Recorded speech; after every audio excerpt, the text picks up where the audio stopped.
Well, here's the results of the 800 grit bucket that I started, and let's go through them. So here's a nice piece of Brazilian agate, good and solid, not too many fractures. Actually, I don't think there's any fractures in there. Got good color. And next to that is another Brazilian.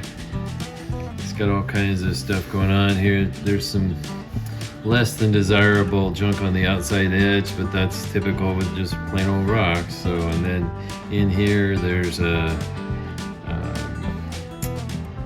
what do I call it, like some quartziness and stuff and pits, and there's nothing you can do about that. That's just typical Brazilian.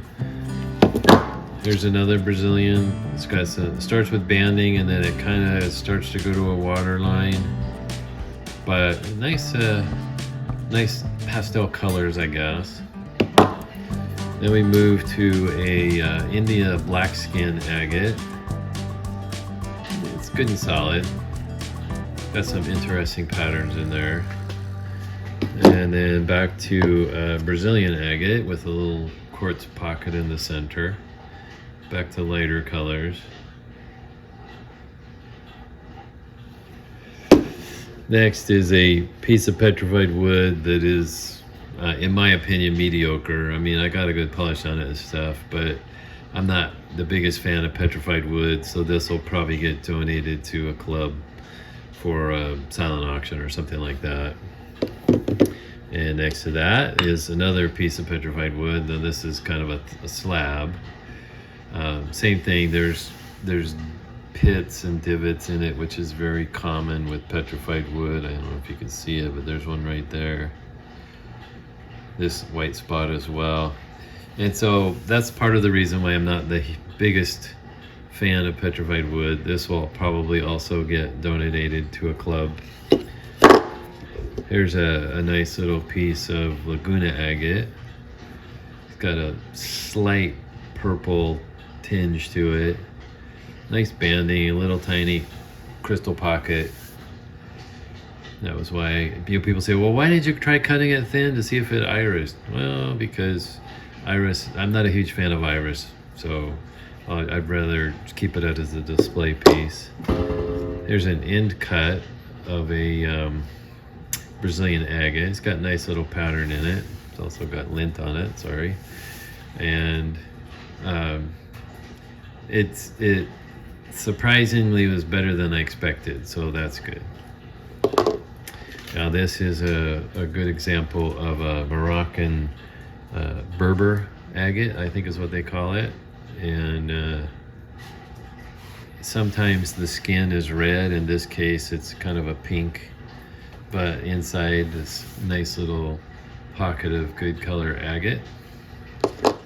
Over here we have a thunder egg from Oregon. This is from Buchanan, Oregon. Sometimes the matrix is soft. In this case, the matrix is good and hard and took a great polish. You can kind of sort of see that. So this is a decent one for Buchanan. Happy with that one. Here's another India blackskin agate. Now there is a crystal pocket there, but it didn't carry through, which is fine with me. So I just cut and polished I think I took some slabs off of it, and then I left the end cut as a display piece. And then this is another piece of Moroccan agate, and you could see there was bands in here, so I thought, oh, this is going to be really nice. Well, it was pretty light, so when I cut slabs out of it, they were really transparent and you couldn't really see much. So I decided to just leave it as a display piece. Here is another Brazilian. It's got a nice little crystal pocket in the middle. It's got these kind of half-healed crystals around it, but that's very common. Not much you can do about it. Just polish it and hope for the best. Then I have this real flat chunk of Moroccan, so I basically just made it a stand-up. And this is the same thing as the other one. It's the Berber agate. And I was hoping for the blue, which there's a tiny bit down here, because I'd love to get a whole blue chunk and make a cabochon out of it, but it didn't pan out that way. So I just made it a stand-up. It stands up pretty well. Here is another piece of India agate. Same thing, I took some slabs off of it and then polished the rest of it as a display piece. Another piece of Brazilian agate, mostly waterline. There's a tiny bit of banding. I'm not sure what's going on down here, just another inclusion of some kind. And maybe I cut it the wrong angle, it's hard to say. But you kind of go with what you got. So another piece of Brazilian. Now here's a piece of wood. I believe this is Sweet Home, Oregon, but I'm not positive. And it's all right. Again, there's pits in it, so it's very common for petrified wood. But I made it also into a stand-up.